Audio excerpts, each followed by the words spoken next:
Dad, what's the meaning of this? Ito ang malakas na bungad na tanong ng dalagang si Kayla nang pumasok ito sa malaking mansyon.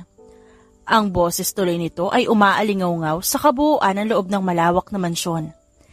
Hindi naman na nagulat pa dito ang may katandaan na ring lalaki. Sa halip, tumingin lang ito sa asawa na siyang mukhang nagulat sa ginawa ng dalaga. Calm down, iha. Just take a seat. Takang-taka ang dalaga sa kung paano niya nakitaan ang kalungkutan ng ama sa mga mata nito. Ngunit, nangibabaw ang pagkadismaya niya. Nagdadabog na sumunod si Kayla. Basta na lang niyang nilagay ang dalang branded na handbag sa glass table at pinag-cross ang kanyang kamay bago tuluyang sumimangot. Umiismid pa ang dalaga habang tinitignan ang kanyang mga kuko na bagong gawa lang. Gustong-gusto niya ang design sa mga kuko niya. Paanong hindi niya ito magugustuhan? Kada isang kuko, nagkakahalaga ng 5,000 piso. Hon, iha, for now, walang sino man sa atin na makakapaglabas o makakagamit ng pera natin sa lahat ng bangko. Hindi pa man tuluyang natatapos ng ama ni Kayla ang balak nitong sabihin, naramdaman na agad ng dalaga ang pagguho ng kanyang mundo. What? No, hindi to pwede. You're kidding, right? Mabilis na tumayo si Kayla at malakas na hinampas ang glass table. Nanginginig ang kalamnan ng dalaga. Parang ang lahat ng bagay sa paligid ay nagiging malabo. Nagsimulang kumabog ng malakas ang kanyang puso at bumibilis na rin ang kanyang paghinga. We have no money for now. Kayla, I already tried. Ayaw na rin talagang pumayag ng mga bank na i-loan ang pera natin na nandun. Ang huling pag-asa na lang natin ay ang nasa black card mo. But you overused it in just 2 hours. Our last 5 million. Kagagaling lang ni Kayla mula sa pinakasikat na mall sa Pilipinas. Doon, kasama niya ang 2 niya pang kaibigan na anak mayaman din. At ito ang ginagawa nilang pastime, ang gumastos. Ngunit habang nasa branded boutique sila, at sa wakas ay nahanap na ng dalagang kahuli-hulihan sa mga koleksyon niya ng pabango, biglang ayaw gumana ng kanyang black card. Nagsimulang paypayan ni Kayla ang sarili gamit ang kamay na may matutulis pang bagong gawa ng mga kuko. So you're telling me that we're poor? Mabilis na lumapit ang ina ng dalaga dito. Tuliro din ito at naguguluhan sa sinasabi ng asawa. Ngunit, mas nag-aalala ito sa dalaga sa kaisa-isang anak na nasobrahan sa luho. Hon, what about our savings? Yung mga naitago natin sa bodega. O kaya naman na yung mga ginto na nasa rest house natin sa Cavite. Kahit pa paano ay nabuhayan ng loob si Kayla. Punong-puno ng pag-asa ang kanyang mga mata na nagpalipat-lipat ng tingin sa kanyang mga magulang. Napapikit ito at hinilot ang sentido bago bahagyang tumalikod. I already sold it years ago. Nanlaki ang mga mata ng dalaga. Dahil sa sinabi ng kanyang ama ay tuluyang nandilim ang kanyang paningin. Hindi na niya naramdaman ang kanyang tuhod at tuluyang natumbas sa bisig ng kanyang ina. Kayla, wake up, iha! Wala nang naintindihan pa ang dalaga. Ito ata ang kauna-unahang pagkakataon na nakaramdam siya na sobrang kahihiyan sa sarili. Saan napunta ang pera natin, Romulo? You know exactly how we raise our daughter. Hindi siya sanay sa hirap. Can you please stop nagging me for a moment? Nag-iisip ako besides. Kayla is old enough. She's 26. She can handle this. Handle? Ito ba ang sinasabi mo na kaya niyang i-handle? She blacked out. How can you let this happen? How can we lose everything that we have? What did you do? Kahit pa naririnig ni Kayla ang pagtatalo ng kanyang mga magulang, nanatili siyang tiklop ang mga mata. Naramdaman niya ang pag-agos ng kanyang luha at tuluyang pagdilim ng kanyang mundo. This wealth is everything to her. This is her breath. This is her life. The life without power, wealth, and a good smile on her name is nothing. Ang buhay niya, wala nang pag-asa pa. Laglag ang balikat ni Kayla habang inililibot ang paningin sa loob ng hindi kalakihan na bahay. Mukha itong lumang bahay na may 2 palapag, kalahating semento at kalahating kahoy. Napahigpit tuloy ang pagkakahawak ng dalaga sa maleta at halos pigil ang kanyang paghinga para lang hindi makalanghap ng mga ligaw na alikabok.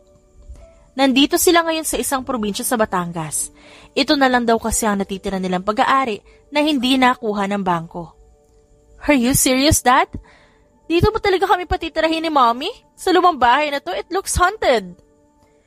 Tumikim lang ang ina ng dalaga kaya naman umismi dito at binaling sa ibang direksyon ng tingin. We have no other option, Kayla. Live here or live in the streets. You choose. Dahil sa sinabi ng ama, natahimik na lang siya at palihim na umirap. May option pa ba siya? Sa 2nd floor ang magiging room mo. Ipinapaayos ko yung floor na yan. Dito lang kami ng mami mo sa 1st floor. Hindi tumango ang dalaga at hindi rin siya sumagot. Sa halip, iniwan niya ang hawak niya kaninang maleta at umakyat patungo sa 2nd floor. At least, my room is nice. Mahinang ani Kayla nang makita ang kabuuan ng kanyang magiging kwarto. Tuluyang pumasok ang dalaga sa loob, agad siyang lumapit sa kanyang kama at dinamayon. Napapikit siya at marahang napangiti nang ma-realize niyang malambot yun at silk ang ginamit na cover sa kama. Do you like it? Napaharap ang dalaga sa pinto na ngayon ay bukas na pala. Nakasilip doon ang kanyang ina na may ngiti sa labi. Tipid na tumango si Kayla. Yeah, ikaw po ba nagpaayos nito? Tumango ito bago tuluyang pumasok. I'm sorry for this mess, anak. I'm sure your dad will make his way to fix everything. Alam naman ni Kayla na muling kakampihan ng kanyang ina ang kanyang ama. Para bang kahit anong gawin ng kanyang ama, naiintindihan ito. Hindi nga malaman ng dalaga kung ba't parang ayos nandito, madalas ang lahat. Ngunit, ang pinaniniwalaan lang ng dalaga ay ang mga mata ng kanyang ina. Kung paano ito tumingin sa kanyang ama na punong-puno ng pagmamahal at paghanga. Yes, ma, I'm hoping po. I'm not used to this kind of life. I want to bring our life back. We will, anak. But for now, bear with us. We will do everything. Isinilang siyang may gintong kutsara na nakasubo sa kanyang bibig. Ang kanyang mga magulang ay hinahayaan lang siya sa kung paano niya gustong gastusin ang pera na ibinibigay ng mga ito. Marahil ay dahil ito lang ang tanging may offer nito kapalit ng dapat na atensyon at pag-aalaga sa kanya. Lumaki ang dalaga sa pangangalaga ng mga kasambahay o kaya naman ay kung sino mapagkakatiwalaan. Nang tumuntong sa 18 taong gulang si Kayla, doon lang tumigil ang kanyang ina sa pagtatrabaho. Hindi na ito madalas umaalis sa bansa o sa kanilang mansyon. Ngunit, hindi na sanay doon ang dalaga. Hindi na siya sanay sa presensya ng mga ito. Kaya masisisi ba ng mga magulang niya kung ganito siya umasta? Ang mga ito ang nagsanay sa kanya.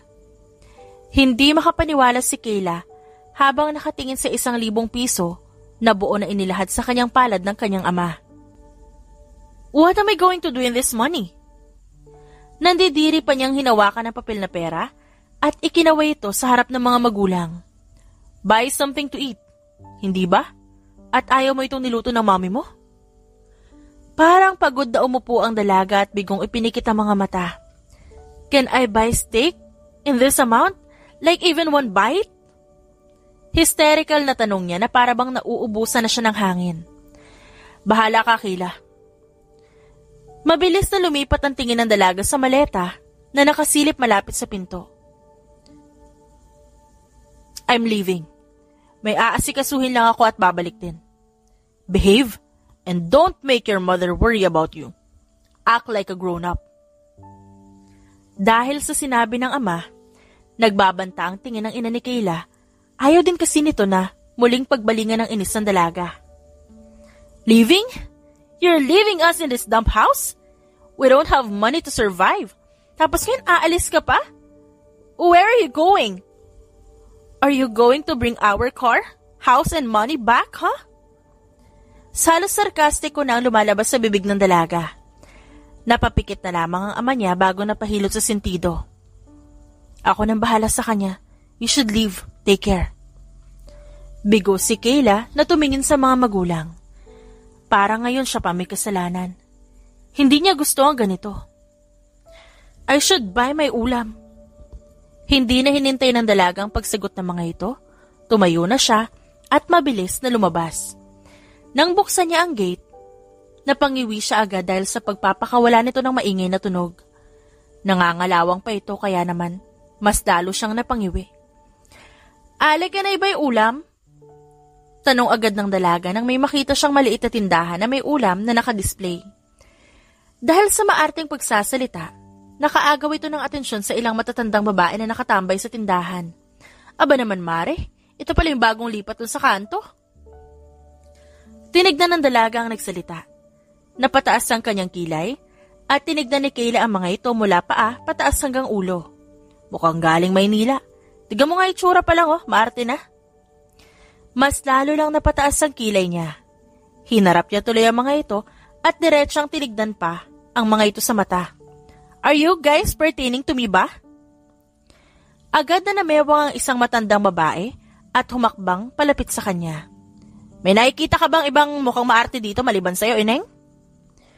Ngumisi lang ang dalaga at diretsang tinignan sa mata ang matandang babae bago niya ipinag-cross sa mga braso. Oh no! I'm not mukhang maarte manang losyang.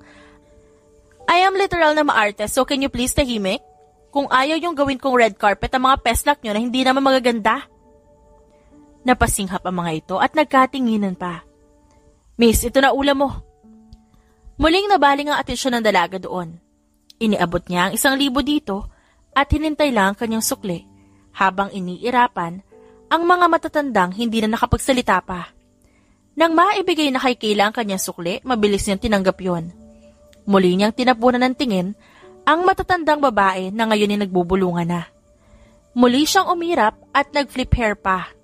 Ha? It's so nakakainis. We're poor na nga tas plenty of marites pa. Pagrereklamo agad ng dalaga nang makapasok siyang muli sa loob ng bahay nila. Hindi na rin niya napansin ang kanyang ama. Marahil nakaalis na ito. Hayaan mo na anak. Sinulyapan lang ng dalaga ang ina at hindi na ito sinagot pa. Ano ba naman kasing sasabihin niya dito? Bukod sa pare-pareho lang isasagot ito sa kanya, natitiyak niyang wala din itong magagawa.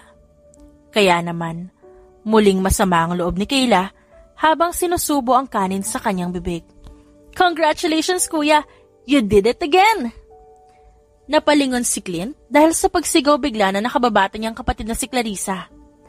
May hawak itong maliit na buki ng bulaklak at isang mukhang mamahaling wine bottle sa kabila na halos yakap na nito. I didn't know you're coming. Mabilis na lumapit ang binata sa kapatid at niyakap ito agad. This is what they call surprise. Mahinang natawa ang binata bago nito kinuha ang dala ng kapatid. Thanks. Mukhang may inggit na naman ang astigi natin na panganay. Ini-imagine pa lang ni Clint ang nakasimangot na mukha ng Kuya Mateo niya. Natatawa na siya. Hayaan mo muna si Kuya. He already have Ate Francesca. Ikaw itong magiging matandang binata na. Agad na tinakpan ni Clint ang bibig ni Clarissa at sumimangot. 28 lang ako. Baka mamaya isipin nila 40 na ako. Natawa ang kapatid niya bago hinila ang braso ni Clint. Oo na. Umuwi na tayo. I'm just happy kasi nakasolve ka na naman ng panibagong mission. Umaastig ka na rin kagaya ni Kuya Mateo. Here's the comparison and contrast again. Biro niya bago tumawa. Kuya Mateo is in his beyond limit. Magkaiba kami ng trabaho. Pero tama ka, astig na nga ako. Hay nako, I'm not comparing. I'm just being a proud sister. By the way, nagpaalam na din ba sa'yo si Uncle Sonny? He flew to Macau. Nagtaas ng kilay ang binata bago pagbuksan ang pinto ng kotse si Clarissa. Hindi. He called last night but it got interrupted. Hindi naman siya tumawag ulit, kaya akala ko hindi na mahalaga. Si Stanley and Aunt Beatrice are in Kuya Mateo's place. Ang sabi ko, doon na lang tayo. Since wala namang katao-tao doon kapag wala ka. Kaso, gusto nilang makasama ang pamangkin natin. Natawa ng bahagya si Clint nang makita ang pagsimangot ng kapatid. Mukhang gusto na naman ito na suluhin ng pamangkin na siyang anak ng Kuya Mateo nila. Did Dad know this? Ano daw ang gagawin ni Uncle sa Macau? Nagkibit-balikat lang naman ito at hindi na sumagot. Habang nasa biyahe, napaisip si Clint. Imposible naman kasi na hindi malalaman ng ama nila kung ano talaga ang pakay ng kanilang uncle sa ibang bansa. Nang matanaw ng binata ang malaking gate ng mansyon, nang nakatatandang kapatid ay bumusina siya, kaya naman otomatikong bumukas ang gate. Sa hindi kalayuan na tanaw na nila ang pamangkin, ang bunsong anak ng Kuya Mateo nila ay kalong ng asawa nitong si Francesca. Samantalang ang panganay na anak ng mga ito, nakatayo lang sa isang gilid habang seryosong nakatanaw sa kanila. Ang cold talaga nito pamangkin namin. Ilang taon na rin ang lumipas, simula nung tuluyang maikasal ang Kuya Mateo nila at si Francesca. Saksi sila kung paano nag-grow ang mag-asawa, lalo na nang magkaroon na ng mga anak ang mga ito. Para kay Clint, ang unang naging best friend niya ay ang kuya niya, kaya masaya siya dito. Dati kasi, ito naman talaga ang partner niya sa lahat. Ngunit ngayon, may forever partner na ito. Nag-usap na ba kayo ni Mateo? Napaharap si Clint nang biglang magsalita si Francesca mula sa likod niya. Nakalugay ang buhok nito at nananatiling maganda. Magaling naman kasing mag-alaga ang kuya niya. Di pa. We never talked for a month. Bakit? Is he looking for me? Marahan lang itong tumango bago lumapit sa glass table. It's about your Uncle Sonny. He didn't mention much. Ayaw niya raw kasi na ma-stress ako. But, just ask him. Ang alam ko uuwi na yun mamaya-maya.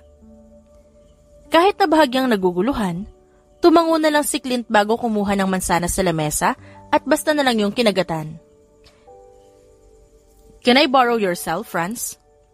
Tumango lang ito at inabot sa kanyang cellphone. Kinuha yun ng binata. Bago siya lumabas, tinanaw niya muna ang mga pamangkin na narinig niyang malakas na tumawa kaya napangiti siya. Kuya? Agad na saad niya na sagutin ang kabilang linya ang tawag. Clint, you're in my mansion? Yes, kasama ko si Clarissa. And also, why Auntie Beatrice and Stanley here? What's going on? Palagi ka talagang pahuli-huli. I can't believe you just got promoted. Ngumisi naman si Clint at bahagyang natawa bago umiling. I'm sorry, okay? I got busy. Too much mission in a month. Well, gawin mo rin yung dahilan na yan dahil may pinapabigay si Uncle sa'yo. Check your email. I've sent you a file. Kinuha naman ni Clint ang kanyang cellphone at agad binuksan ang kanyang email. Nang may makita siyang file, pinindot niya yon agad-agad. She's Kayla Legaspi. Uncle Sonny wants you to protect her. She looks like a mean and spoiled brat. Puna niya agad nang mapansin ang mga alahas na nakasuot dito, maging ang mga branded clothes at bag, maging ang bawat ayos ito ay mukhang nagkakahalaga ng milyon. Alam ito ni Clint, dahil na rin sa kapatid niyang si Clarissa. Madalas niya kasing nakikitang nagsuscroll ito sa online shops at mahal ang mga presyo. Well, guess what? She is Romulo Legaspi's daughter. Ang apo rin na mayamang angkan sa Pilipinas at ibinigay ito sa iyo ni Uncle dahil napag-alaman niya na pumunta sa Macau si Romulo. Ba't kailangan kong protektahan ang anak ng kriminal? You're dumb ass, Clint. Di ko alam kung ba't ka na-promote. Napag-alaman ni Uncle Sonny na may pinaplano si Romulo Legaspi and her grandparents want her safe. Ba't hindi ka ang gumawa ng misyon? Or ask Dad to find some people? Uncle wants you to do that mission. Huwag ka nang maraming sinasabi. Gagawin mo rin naman yan at wala kang choice. Sasagot pa sana si Clint nang bigla na lang patayin nito ang tawag. Kaya wala naman siya nagawa kundi mapabuntong hininga na lang. Muling tinignan ng binata ang mga litrato na nasa screen ng kanyang cellphone at bahagya siyang umisi. Kayla, ha? Ibinaba ni Clint ang bag sa sahig at basta na lang niyang ibinagsakang katawan sa malambot na kama. "You're so rude, kuya. You didn't even try to help me with my baggage?" Mabilis na napabangon ng binata dahil sa biglaang nagsalita at gulat itong tinignan. "What the hell? Clarissa! What are you doing here?" Imbes na sumimangot ito dahil sa biglaang pagtaas ng boses niya dahil sa gulat, ay ngumiti lang ito at mabilis na tumakbo patungo sa kama. "I followed you here. I'll tell Dad na ang bilis mo magpatakbo, and I'm sure he'll get mad." Napairap sa hangin si Clint at bahagyang tinulak ang kapatid para makahiga rin siya. "I'm on the mission, Clarissa. Dapat di ka na sumunod sa akin." Alam ko. That's the whole point kaya nga ako nandito eh. Kaya ako sumunod sa'yo." Napailing na lang si Clint at napabuntong hininga. "Fine. Pero wag mong dadagdagan ng sakit ng ulo ko ah." "Yes, kuya. I won't." Bago pa man pumunta sa Batangas ang binata, inaral niya muna ang lahat patungkol sa impormasyon ni Kayla para muling magawa ng maayos ang kanyang trabaho. Hindi naman basta papayag ang binata na basta na lang pumalpak ang kanyang misyon. Samantala, bagsak ang balikat ni Kayla nang sumandal siya sa upuan habang ang cellphone ay basta niya nalang binitawan. Fake friends. Mahinang naiusal ng dalaga dahil tinawagan niya ang kanyang mga kaibigan upang humingi ng tulong. Ngunit, tinanggihan siya ng mga ito. Ang akala pa naman niya, totoo ang mga ito sa kanya. Tumayo na si Kayla upang bumalik sa luma nilang bahay habang pinupunasan ang kanyang luha. Pagtayo pa lang ng dalaga, ay may malakas na dumanggil sa kanyang braso. Dahilan ng dapat niya sanang pagkabagsak. Ngunit, mabilis ang taong nasa harap niya at nakuha agad nito ang kanyang bewang at inikot pa nito ang kanilang posisyon. Pakiramdam ni Kayla ay tumigil ang kanyang mundo. Lalo na nang makita niya mga mata ng taong nakabunggo niya. Para siyang biglang hinahatak nito. "I'm sorry miss, di ko sinasadya." Dahil sa pagsasalita nito, agad na natauhan ng dalaga at mabilis niya itong tinulak. "You should tingin in the way, ha? What if hindi mo ako nasalo? Di I'll be lying there like an uod." Halata naman ang pagkabigla ni Clint sa reaksyon nito. "Uod? Ang layo naman sa pagiging uod. At isa pa sabi mo nga nasalo naman kita. Kaya nga humihingi ako ng tawad." Umirap lang ang dalaga bago inayos ng bahagya ang nagulo nitong buhok. "Turista ka ba dito? Mukhang ngayon lang kita nakita."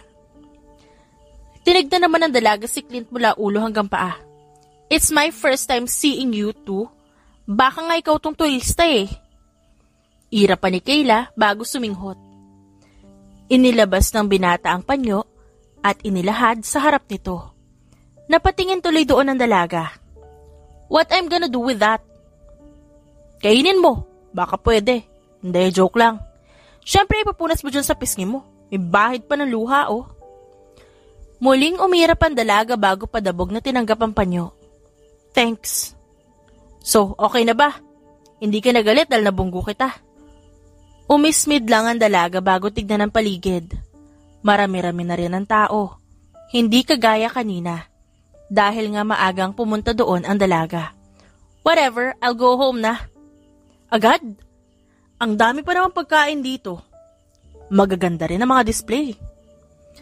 Tumingin si Kayla sa paligid. May konting kirot sa kanyang puso. Ang totoo, gusto naman talaga ng dalaga na manatili. Gusto niyang i-explore ang perya na yon ngunit. "No, I'll go home. I don't have money." Patalikod na sana ang dalaga nang maramdaman niya ang biglang paghawak sa kanyang kamay ng binata. "Libre ko. Para na rin sa pagbunggo ko sa iyo kanina. Ano, tara?" Natigilan siya, lalo na nang bahagyang umiti ang binata. Matangkad ito sa kanya. Matangkad kasi siyang babae, dahil na rin sa kanyang mga magulang. Ito ang unang pagkakataon na pakiramdam ni Kayla na parang may mas superior sa kanya.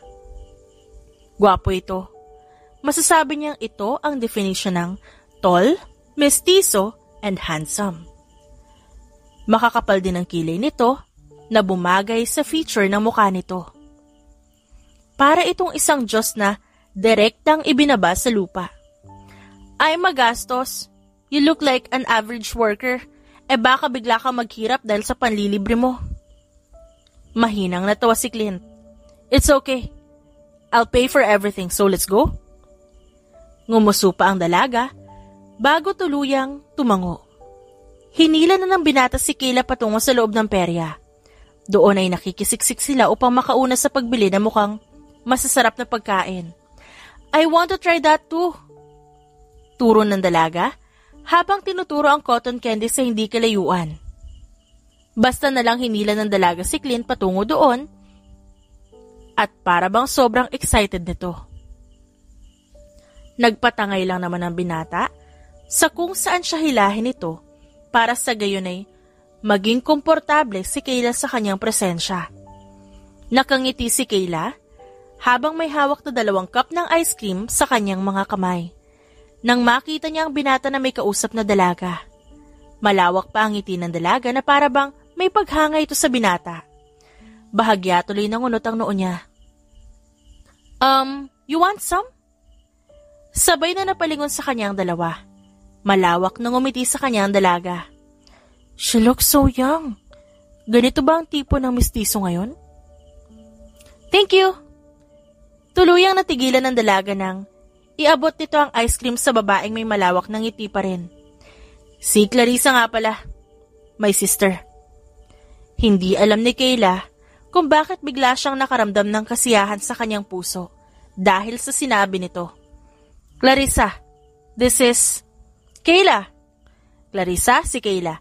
Nabunggo ko siya kanina, kaya niyaya ko na rin siya dito. Masigla naman ang umiti si Clarissa at inilahad pa nito ang palad sa kamay niya. Nice to meet you po, you're pretty. Dahil sa papuri nito, bahagyang namula ang pisngi niya. Paano ba naman? Napakaganda rin ang babaeng kaharap niya ngayon. Ngunit pinuri pa rin siya nito. Thank you, I'm flattered. Sabay pa silang natawa, kaya naman napailing na ng si Clint. Paano nga ba naman kasi maiintindihan ng binata ang humor ng mga kababaihan? Welcome to our humble house, Ate Kayla. Napangangaan dalaga nang makita ang may kalakihang mansyon. Hindi ito ang grandeng mansyon, ngunit maganda ito. Di hamak na mas maganda at mukha itong elegante kaysa sa luma nilang bahay. Nakaramdam tuloy ng inggit ang dalaga. Libangin mo muna siya, Clarissa. Magluluto ako ng tanghalian. Tinignan ni Kayla ang binata. Patalikod na ito at naglakad na patungo sa kusina nang sumunod siya. Wait! Hinila niya ng bahagya ang damit nito nang maabutan niya ito. Yes? Do you need anything? I didn't know your name yet. Natawa ng mahina ang binata bago ito tuluyang humarap sa kanya. Inilahad nito ang kamay sa kanyang harap bago ngumiti. Ako nga pala si Clint. I'm sorry for the late introduction. Tinignan naman ng dalaga ang kamay ng binata. Para bang ang sarap-sarap nitong hawakan. Okay, nice to meet you, Clint. Tinanggap ni Kayla ang kamay nito at tama nga siya. Ang sarap hawakan nito. Ngunit bahagya siyang napaigtad nang makaramdam siya ng pagkakuryente. Sige, babalik na ako kay Clarissa dun sa labas. Tumango lang si Clint habang may maliit na ngiti sa labi. Ilang araw na ang lumipas at madalas na ang pag-anyaya ng magkapatid kay Kayla. Okay lang naman ito sa dalaga dahil wala rin naman siyang gagawin sa kanila kundi ang sumama ang loob. Ngunit kapag nasa mansyon siya na magkapatid, pakiramdam niya, nakatakas siya sa lahat. Pakiramdam niya, mas ligtas siya sa mga ito. I made popcorn kanina, ate, you want? Tumabi si Clarissa sa kanya habang nakaupo siya sa sofa at nanonood. Tumango naman siya kaya inabot ito ang isang bowl na puno ng popcorn sa kanya. Ilang araw pa lang ang dalaga sa mga ito, ngunit sobrang komportable siya. Maging mga pasikot-sikot sa mansyon, pamilyar na sa kanya. Hey, I bought you the necklace that you want. Napatingin ang dalaga kay Clint na kadarating lang at may hawak itong maliit na box at iniabot sa kapatid. Bahagyang nakaramdam ng inggit ang dalaga dahil sa tagpong yun. Really? Yung necklace na nakita natin sa mall? Naalala yun ng dalaga. Magkakasama sila sa mall at namamasyal nang mapahinto sila sa isang necklace boutique. Maraming magaganda doon at pareho ang nagustuhan nilang kwintas ni Clarissa. Ngunit hindi niya yun afford ngayon. Kaya hanggang pag-aasam na lang siya. Hala kuya, sobrang ganda nito. Nakagat ng dalagang labi at iniwas ang tingin.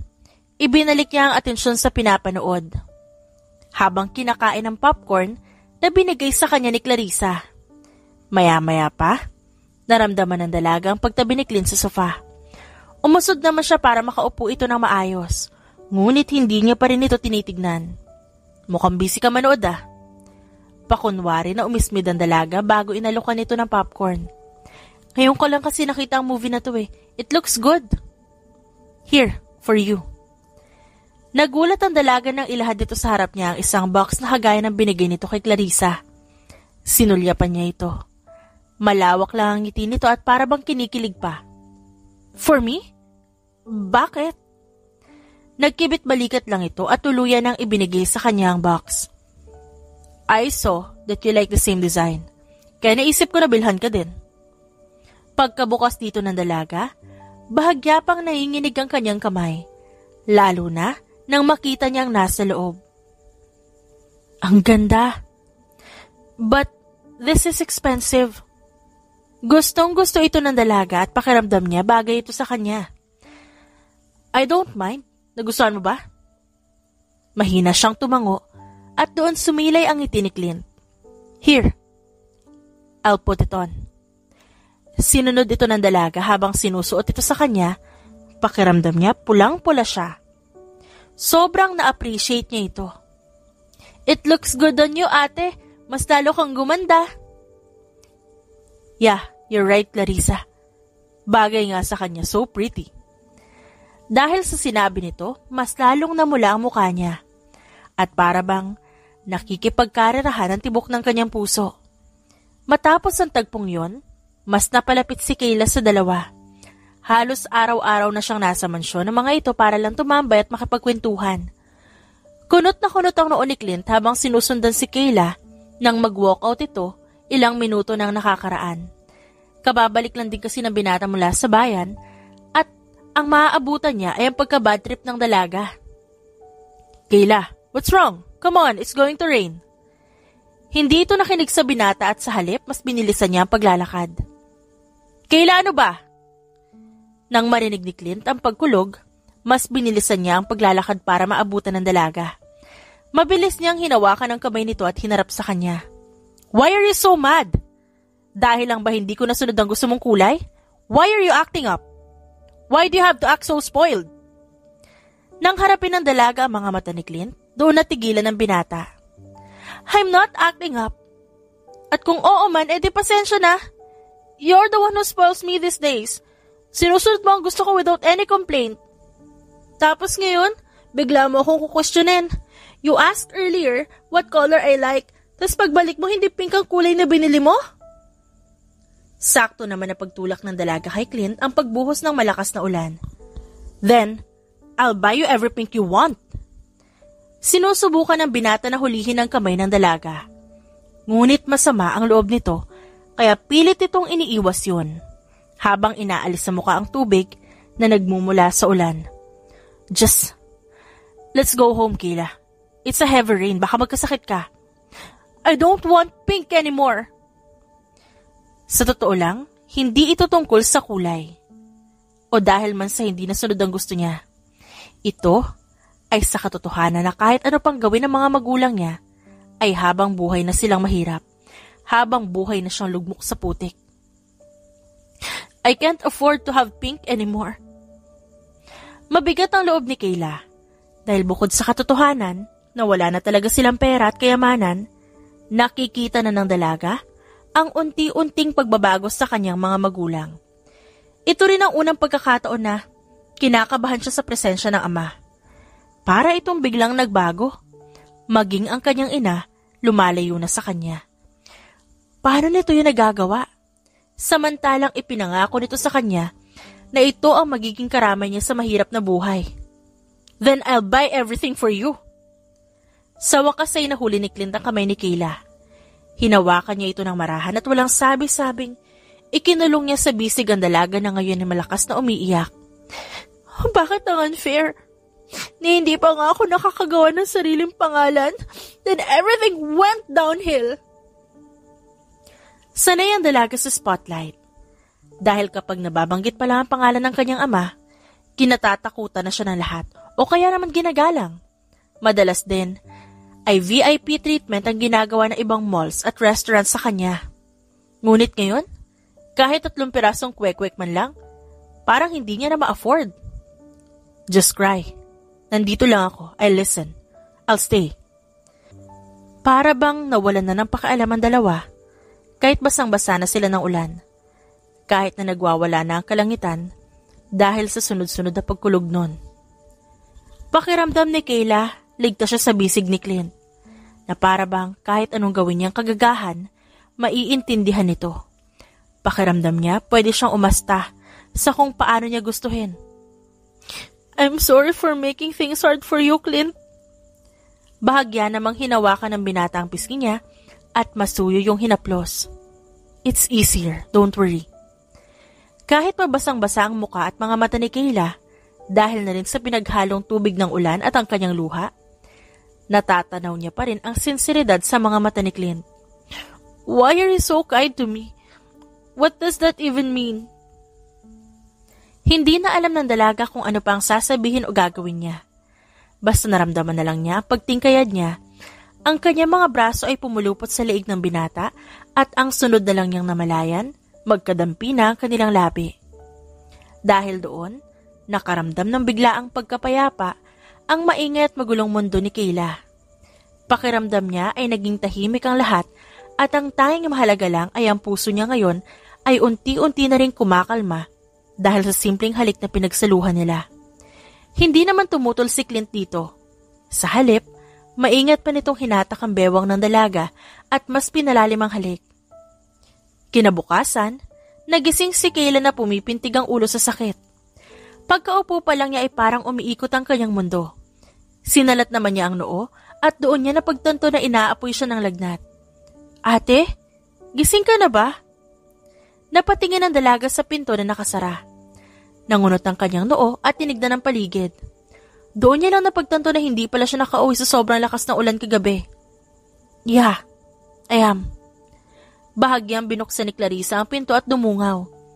Let's eat breakfast na po. Matamis naman siyang ngumiti na makita ang malambing ng ngiti ng babae. Sure, susunod ako. Nang makaalis na si Clarissa, sinubukan ng tumayo ni Kayla. Ngunit talagang matindi ang pagkahilo niya. Kaya naman ipinikit niya ng mariin ang mata bago muling sinubukang maglakad. Nakita na ng dalaga ang dalawa nang makalabas siya ng pinto. Nagtatawa na magkapatid at para bang may sariling mga mundo. Doon lang napagtanto ng dalaga na ang dalawang taong yon ay hindi naman ganun kayaman, ngunit masaya pa rin palagi. Paano nagagawa ng mga ito yon? Good morning. Mabilis na nilingon siya ng dalawa. Doon, nagtagpo ang mga mata nila ni Clint. Bahagya siyang nakaramdam ng kuryente sa kanyang katawan. Lalo na, nang maalala ang naging malalim na halik na kanilang pinagsaluhan. Halika na, kain na tayo. Tipid na ngumiti ang dalaga bago tumango at naglakad palapit sa mga ito.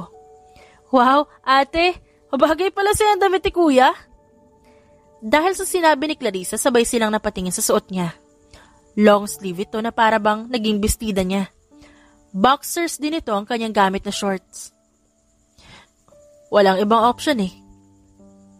Mahinang humagikik si Clarissa bago umupo na. Lumapit naman si Clint sa kanya at pinagkila siya ng upuan.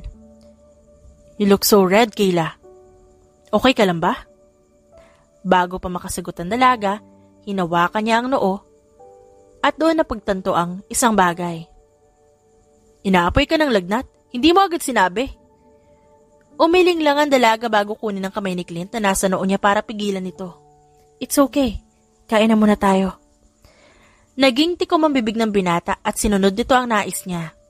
Kumain silang tatlo, kahit pa masama ang pakiramdam niya, hindi pa rin niya mapigilan ng matawa sa mga kwento ni Clarissa. Matapos nilang kumain, hinatid na ni Clint ang dalaga sa kwarto nito, habang dala ang plangganita na may maligamgam na tubig at towel. Okay lang ako, Clint. Itutulog ko lang to. Tapos mawawala na rin pagising ko. Pilit pa rin niyang pangungumbinsi kay Clint. No, just sit down. And I'll take care of you. Napanguso ang dalaga at wala nang nasabi pa. Umupo siya sa gilid ng kama niya. Samantalang si Clint naman lumuhod sa harap. At sa katangkaran nito, halos pantay lang ang taas nila sa ganung posisyon. Piniga nito ang towel bago inilapat sa kanyang balat. Napaigtad pa ang dalaga, ngunit agad ding nasanay sa maligamgam na tubig. Hindi ka na dapat nag-aaksaya ng oras, kaya ko naman gawin to mag-isa eh. I insist. Huwag mo na masyadong pinoproblema to, Kayla. You should let me do this. Habang abala si Clint sa pagpupuna sa kanya, abala naman siya sa pagtitig dito. Bakit ba? Ang gwapo pa rin ito kahit wala itong ginagawa o kahit simple lang ang suot ito ngayon. Clint? Pagtawag ng dalaga sa pangalan nito. May balak sana siyang sabihin ngunit bigla niya ito nakalimutan nang makita niya ang paggalaw ng Adam's apple nito. Teka, bakit nagmumukhang attractive para sa kanya ang binata? Noong una, nagwapuhan lang siya dito. Ngunit bakit ngayon, tila mas sobrang gwapo na nito para sa kanya? May girlfriend ka ba? Mahinang natawa si Clint bago umiling. Wala, I'm too busy for that.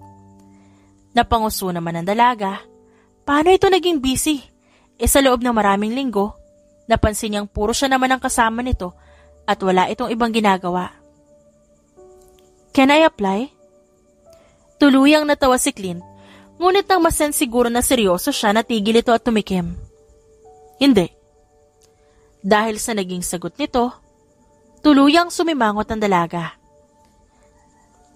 Why? I'm pretty plus I get everything I want. Sumeryoso ang mukha ni Clint at inilagay ang towel sa plangganita. Hindi sa ganung paraan gumagana ang totoong sistema sa mundo. Umismid lang ang dalaga at walang sabi-sabing tumayo. Dahil sa ginawa niya, tumayo rin si Clint. Lumabas ka na.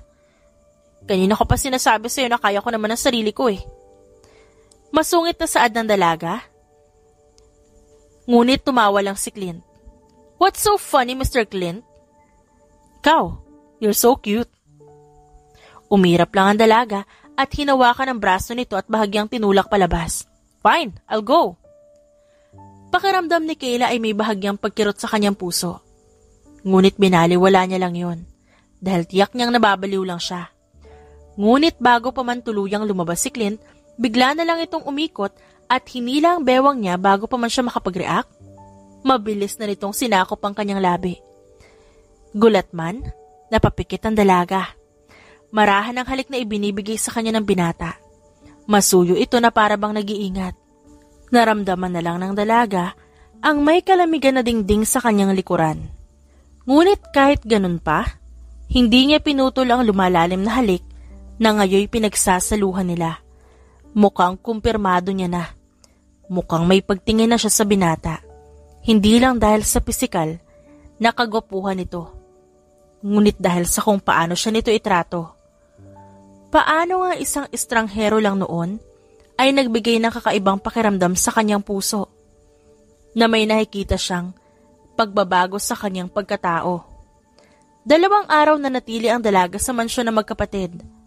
Bukod sa tiyak niyang hindi naman siya hahanapin ng mga magulang, habang nag-iikot-ikot ang dalaga, ay bahagyang nakabukas ang pinto. Binasa niya ang nakalagay doon at napagtanto niyang opisina ito ni Clint. Mukhang hindi siya nagbibiro. Mukhang may work nga siya. Marahil sa gabi yung trabaho niya.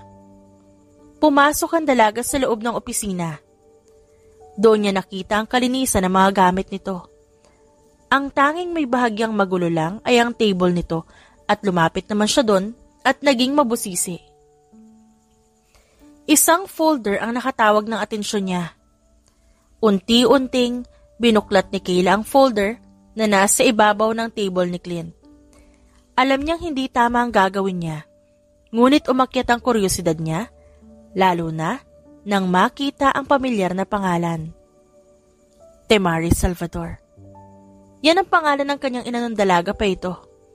Malakas siyang napasinghap nang makita ang mga litrato na bumungad sa kanya, lalo na nang makita ang mga nakasulat sa gilid ng bawat litrato. What are these pictures? Nanginginig ang kamay ng dalaga habang unti-unting inililipat ang bawat pahina. Pigil na pigil ang kanyang paghinga, para bang may hindi nakikitang nilalang ang pumipigil sa kanya. Kayla, kakain na tayo. Sabay na natigilan ng dalawa, lalo na nang makita ni Clint ang hawak ng dalaga habang may luha na umaagos sa mapupulan nitong mga mata. What is the meaning of this, Clint? Halos pumiyok ang boses ng dalaga. Ang sakit ay unti-unting sumasakop sa puso niya. Para bang may kung anong pumipiga doon. Kayla, let me explain. Then fucking explain? What's the meaning of this picture? Ba't nandito ang dating litrato ng mommy ko? Ba't nandito ang picture si daddy? Why are we in these fucking pictures? Who the fuck are you, Clint? Kumuyom ang kamao ng dalaga. Humihigpit ang pagkakahawak niya sa folder habang patuloy ang pag-agos ng kanyang luha sa kanyang pisngi. You are my mission. Kayla. Pakiramdam ng dalaga ay napako ang mga paa niya sa sahig. Naramdaman niya ang kakaibang lamig sa sinabi ng binata. Para siyang binubuhusan ng napakalamig na tubig. Mission? Parang tahimik na nadudurog ang puso niya. I am Agent Clint Parker. I have my principle and dignity. Tuwid ang tingin ko sa mga misyon ko. Ikaw ang naging dahilan kung ba't bahagya ako naligaw. Para pang nahihirapan ang binata sa kung paano ito magsalita. Iniwas naman agad ni Kayla ang tingin upang hindi madalas sa malamlam ng mga mata ni Clint. That doesn't answer my question. Ang tanong ko ang sagutin mo. I don't want to hear how you flatter me. Bumuntong hininga pa si Clint na para bang wala itong ibang choice kundi sabihin ang totoo. Your dad is a criminal. Patong-patong ang mga kaso na nakaatang sa kanya. Your dad is a dangerous man. Naglakad pa ang binata palapit kay Kayla at maingat na kinuha nito sa kamay niya ang folder. Temari Salvador was a millionaire's daughter. She's an only child. She was 16 when Romulo Legaspi met her. Nagka-interes si Romulo kay Temari. And after her 18th birthday, your dad kidnapped her. Hindi na itago ng dalaga ang pagkagulat. Halo-halo ang emosyon na namumuo sa loob ng kanyang dibdib. You're saying that my father kidnapped my mom? Inilapag ng binata ang folder sa lamesa at maingat na hinawakan ng kamay ni Kayla. I'm saying that your father is a dangerous man. And my mission is to protect you from him. Mas lalong hindi nagpaawat ang luha ng dalaga. Sumisikip ang kanyang dibdib at para bang nahihirapan na siyang huminga. But he's a good dad. He won't do anything that will hurt me. Naging malikot ang mga mata ng dalaga. Senyales na hindi na rin siya sigurado sa mga sinasabi niya. So all this time, I'm just a mission? You lied to me? That's all fake? Gulong-gulo ang dalaga. Lalo na, nung maalala niya kung paano ang masuyong mga haplos ni Clint, ay dumadampi sa kanyang balat, na kung paano nga malamlam ng mga mata nito, ay parang nangungusap sa tuwing tumitingin sa kanya. Paano naman ang mga maiinit na halik na kanilang pinagsaluhan? Maaari nga bang nagpapanggap lang ito para sa misyon? Hindi na ba pwedeng mabago ang katotohanan na yon? Yes, Kayla, I lied. Sapat na ang naging sagot ni Clint para tuluyang hawiin ni Kayla ang kamay nito na nakahawak sa kanyang kamay. Hindi na gusto pang marinig ng dalaga ang iba pang sasabihin nito. Itinulak niya ito at mabilis na tumakbo palabas ng opisina. Paano ito nagawa ng lalaki? Na habang binibigkas sa mga salitang yon, diretso pa ang tingin sa kanyang mga mata. Na para bang ito talaga ang katotohanan At wala man lang itong balak na i-sugarcoat yun. Ate Kay, nang makarating sa sala, naabutan niya doon si Clarissa. Mabilis na pinunasan ng dalaga ang luha sa pisngi para hindi nito yun mapansin. Natigilan din si Clarissa na makita yon. Gusto mo ba ihatid kita? Lumambot ang tingin ni Clarissa sa kanya kaya naman kumurap ang dalaga upang pigilan ng muling namumuong luha sa kanyang mata. Sure, I want to go home. Tumango lang si Clarissa at hindi na nagsalita pa. Nauna pa itong naglakad kaya sumunod din siya. Kayla, ihahatid ko na muna siya, kuya. Hinawakan ni Clarissa ang kamay niya at nagpatiuna na sa paglalakad palabas ng bahay na yun. Sis, ingatan mo siya. Malamig na tangulang ang naging sagot nito sa kapatid. Hindi umimik si Kayla hanggang makasakay ng kotse. Diretso lang ang tingin niya sa labas ng bintana habang pinipigilang umiyak muli. Ilang minuto na ata ang biyahe. Ngunit nananatiling walang ingay ang loob ng kotse. Pareho silang tahimik. I'm sorry, ate. Sinulya pa ng dalaga ang nagmamanehong si Clarissa. Diretso lang ang tingin nito sa daan, ngunit nararamdaman niya ang sinseridad nito. Alam mo ba to? Nahihirapan niyang tanong. Di ko alam. Nung una. Parang muling sinaksak ang puso ni Kayla sa naging sagot nito. Pero alam ko na may mission siya. Di ko lang alam kung ano. Pero nang makita ko kayo dun sa periyahan, alam ko na agad. You both lied. Hindi ako nagsinungaling, ate. Hindi ko lang sinabi. Pero I saw how Kuya Clint look at you. I saw how careful he is. Alam kong galit ka pa. But I swear, Kuya never lied about how he feels o sa action man na ginagawa niya towards you. Hindi siya ganong klaseng tao. He's a good person. He's a good agent. He won't play with your feelings. Bago pa man makasagot si Kayla, ay may malakas na bumunggo mula sa kanilang likuran. Shit! What's that? Hindi pa man nakakasagot si Clarissa, ay muling binunggo ang kotse nila.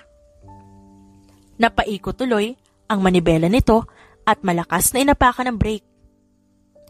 Mabilis na kinuha ni Clarissa ang cellphone at may kung anong pinindot. They are here, kuya.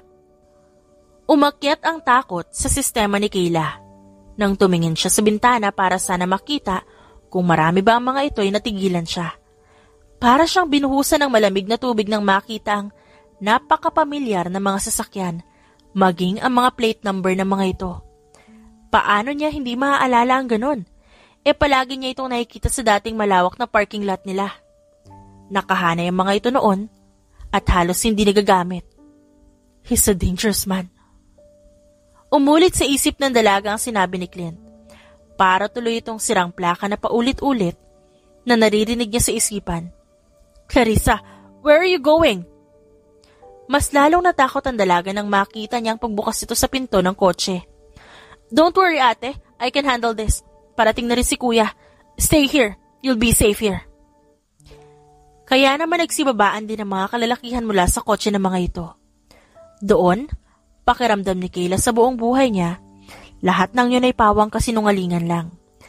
Na halos lahat ng tao nagsinungaling sa kanya, na parabang wala siyang alam sa katotohanan, na parabang ginago siya ng mundo. Ang mga kalalakihan kasi, na lumabas, ay ang dating mga tauhan ng kanyang ama, maging ang kanang kamay nito na talaga namang pinagkakatiwalaan nito. Dad, why are you doing this? Nakita ng dalaga ang pagsugod ni Clarissa sa mga kalaban. Hindi niya akalain na makakakita siya ng isang babae na napakahusay sa pakikipaglaban. Mas smooth pa ito makipaglaban kaysa sa mga tao sa action movies na napapanood niya. Hindi naman nagtagal dumating na si Clint. At agad na hinanap ng mga mata nito kung nasa ang kinalalagyan ng dalaga. She's in the car, kuya. She's safe. Nang marinig ito ni Clint, nakahinga siya ng maluwag. At tinulungan ng kapatid sa pakikipaglaban. Nakatingin lang si Kayla sa dalawang tao na nakikipaglaban, eksperto ang magalaw ng mga ito at pag-atake. Nanlamig ang buong sistema ni Kayla At sarkastiko siyang nagpakawala ng mahinang tawa bago punasan ng mga luhang dumaos-dos sa kanyang pisngi. What a lie! Matapos mapatumba ng mga ito ang kalaban, sumama na ng tuluyan si Clint hanggang maihatid siya. Wala namang imik ang dalaga, kahit pa napansin niya na may konting sugat ang binata. I'll just talk to my mom. Tumangulang ang dalawa at hinayaan siya makalabas ng kotse. Pagkapasok ng dalaga sa loob ng kanilang bahay, natagpuan niya doon ang mga magulang. Naikuyom niya ang kamao ngunit pinigilan niya ang sarili. Lumapit siya sa ina at tinitigan ito sa mga mata. Why didn't you tell me? What do you mean, anak? Bakit mo ako binuhay? Bakit mo hinayaang maging anak ako na isang kriminal ng kidnapper mo? Halata ang gulat sa mga mata ng ina niya. Tumingin pa ito sa ama niyang nakaupo lang at para bang inaasahan na yon. Anak, you have all the means to ask for help, mommy. Pwede ka magpasaklolo? Ganon ba siya kawalang yang tao para takutin ka niya at magtagal ng halos 32 years yung kasal niyo? This whole fucking wrong marriage? Galit na galit siya. Pakiramdam niya sasabog siya. Pakiramdam niya, wala nang mas mahalaga ngayon kung hindi ang malaman ng totoo at tuluyan ang talikuran ng mga ito. Hindi mo naintindihan. I love your father. It's because you're his victim. Pakiramdam mo mahal mo siya dahil sa kanya umikot ang mundo mo dahil hindi niya hinayaan na makahingi ka ng saklolo. It's not love, mommy. Ba't mo hinayaan ang sarili mo sa ganitong sitwasyon? Hahawakan sana ng dalaga ang ina nang tumayo ang kanyang ama at malakas siyang sinampal. Napahawak ang dalaga sa pisngi at bahagyang napaatras. Wala kang utang na loob. Your mother is a whore, Kayla. Umagos ang luha sa kanyang mga mata at hindi pa rin makatingin sa mga ito. We were planning to live together when she was 18, pero pesting lolo mo.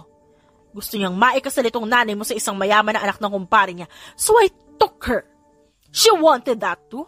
Pero makalipas ng 2 taon, umalis ang nanay mo. Bumalik siya sa akin na ipinagbubuntis ka na. Mas lalong nagimbal ang mundo ni Kayla. Bakit lahat ay kasinungalingan? Bakit wala nang makatotohanan na nangyari sa kanyang buhay? I raised you. I gave you all the money. And this is how you repay me? You're an ungrateful, spoiled brat. You're a bitch like your mother. Naikuyom naman ng dalaga ang kamao at malakas na sinampal din ito.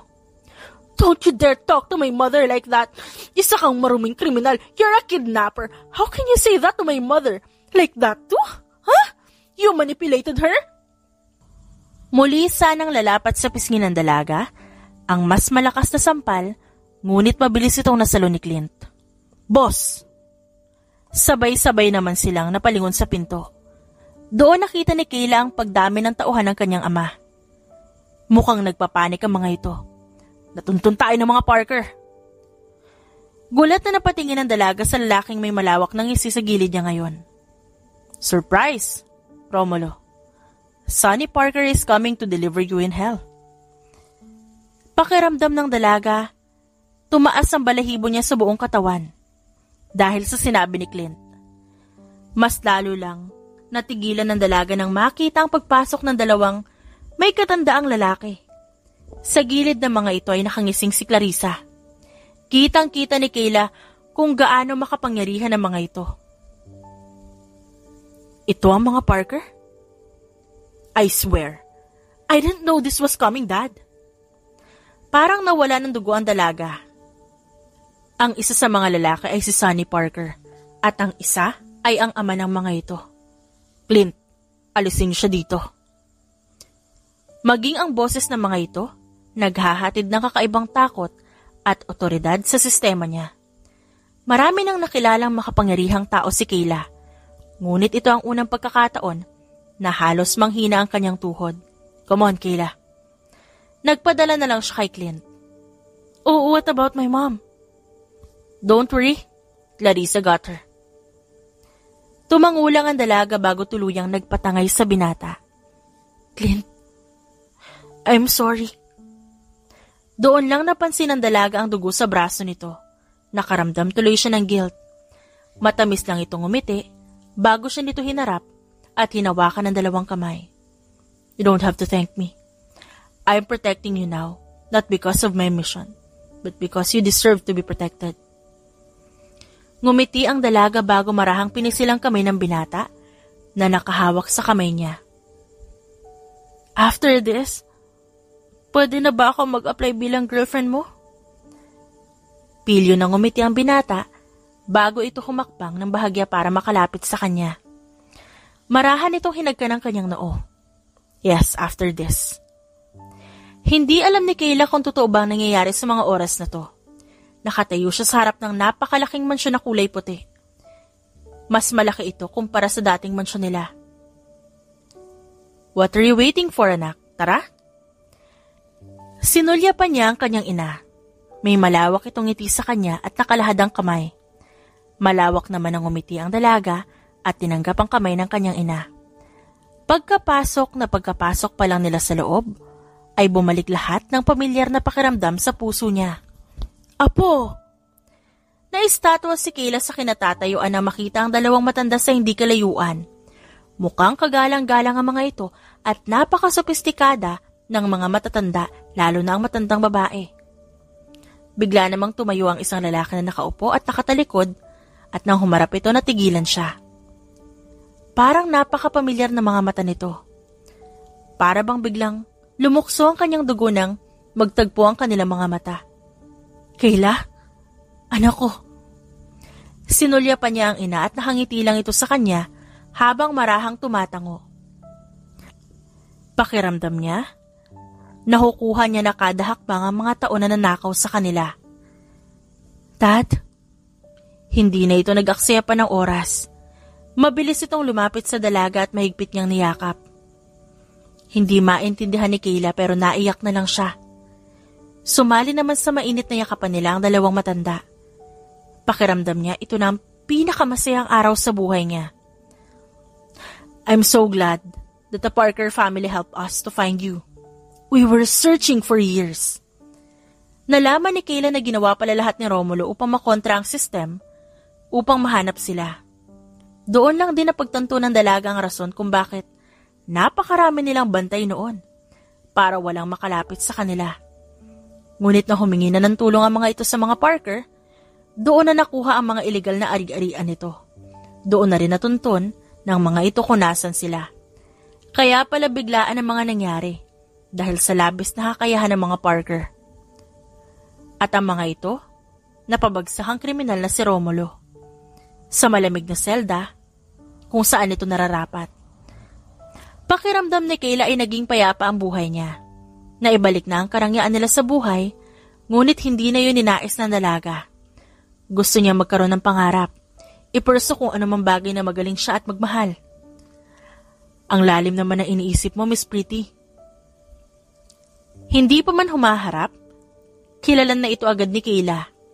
Malawak tuloy ang ngiti niya na humarap dito at tumakbo para sa isang mainit na yakap. You came! Ngumiti naman ang matamis si Clint at maingat na hinawakan ang kanyang pisngi. Of course, ba't naman hindi? Akala ko kasi masyado kang busy para magka-girlfriend, kaya akala ko hindi mo na ako sisiputin. Well, sa totoo lang busy talaga ako para sa girlfriend. But I'm not busy if I ask you to be my wife. Natigilan si Kayla at bahagyang napanganga, lalo na nang lumuhod dito sa kanyang harap. Kayla, will you be my wife? Pinapangako ko na bibilihin ko lahat ng color pink na gusto mo. Ipagluluto kita ng masasarap na pagkain. Pinapangako ko na lilinisan ko ang mga kuko mo sa tuwing hindi mo na gusto ang kulay o design. I'll learn. Pinapangako ko na hindi ka natatakbo patungo sa ulan dahil naiinis ka sa akin. Pero kung tatakbo ka, sasamahan kita. Kahit pareho tayo mabasa. Marahang natawa ang dalaga habang pinupunasan ng pasaway niyang luha. Ipinapangako ko sa'yo na hindi na ako magsisinungaling at lahat ng gusto mong malaman sasabihin ko sa'yo. Inilapat ni Kayla ang daliri niya sa labi ni Clint. Save your promises and our vow, Clint. Because yes, I will marry you. Oh God, thank you for making me the happiest man in the world. I love you, Kayla. I love you. Masuyong hinawakan ni Clint ang pisngi niya at maingat na inilapat ang labi nito sa kanyang labi. Sa hindi mabilang na pagkakataon, ay nakaramdam na naman ng kakumpletuhan si Kayla sa pamamagitan ng halik ni Clint Parker. Noong una, ayaw talaga ni Clint sa misyon dahil wala siyang balak na magbibisit na isang mayaman na babae. Hindi nakalagay sa job description niya ang magpatahan sa tuwing magtatantrums ito dahil may gusto itong bilhin o hingin. Ngunit na magtagpo ang kanilang mata ng araw na yun sa perya, biglang naglaho ang lahat ng plano ni Clint. Pakiramdam niya, ganon-ganon lang na nawasak ang pader na dapat matibay niyang naitatag. Nakumpirma ni Clint ang nararamdaman niya para dito. Isang malamig na gabi ay nagtagpo ang kanilang labi. Doon niya napagtanto na hindi na lang dahil sa misyon kung bakit gusto niyang nasa tabi niya si Kayla. Hindi lang dahil sa misyon kaya gusto niya itong protektahan. Hindi man niya alam kung paano nangyari na ang dapat hindi niya tipo na babae ay ngayon kinahuhumalingan na ng kanyang puso. Your eyes are the most beautiful thing I've ever saw in my entire life. Sa mga mata mo, nahuhulog ako, nahuhumaling. Gusto kitang isayaw sa bawat oras para maramdaman mo na kamahal-mahal ka without the expensive accessories. You are more than every penny, more than every wealth in this world. Masigit ka sa lahat, Kayla Parker. Mapagmahal niyang tinitigan ang mga mata nito. Ang babae na nasa kabila na nakasanayan nitong pag-uugali ay may mabuting puso. Hayaan mo kung payungan ka sa malakas na ulan, yakapin ka sa malakas na kidlat at suyuin ka sa bawat gabi na akala mo yun ang pinaka-nakakatakot na gabi. I will be your soldier. Your knight in shining armor. I'll be your protector, but more on a lover. Mahal na mahal kita, Kayla. Masuyo na inilapit ni Clint ang daliri sa pisngi nito para pawiin ang luha. I'll make you cry, pero hindi sa paraan na ikasasakit ang puso mo. I'll make you cry because you are happy, you are contented, you are loved. So from the moon and back, with our Lord witness my confession and promises, I will forever love you, my lady, my spoiled wifey. Sa ganung tagpo, maingat na hinatak ni Clint ang bewang ng kanyang asawa at masuyo niyang hinalikan ito sa pisngi. Narinig nila ang pagpalakpak ng kanilang pamilya. Ngunit para sa kanilang dalawa biglang tumahimik ang lahat at ang tanging naririnig lang nila ay ang kanilang puso na nag-uusap. Ang isa't isa lang ang kanilang nakikita. Ang mga mata nila ay magkatagpo at punong-puno ng pagmamahal. Ngumiti si Clint sa asawa at muli niya itong hinagkan. Ipinapangako niya na habang buhay niyang pangangalagaan at mamahalin ng kanyang asawang si Kayla. Ang babaeng walang kasing ordinaryo. Ang babaeng bibigyan niya ng ligtas at masayang pamilya habang buhay. Dahil anong saysay na nagmula siya sa pamilya ng astig na Parker kung hindi niya yun magagawa. Ang kanilang ikalawang henerasyon. The End.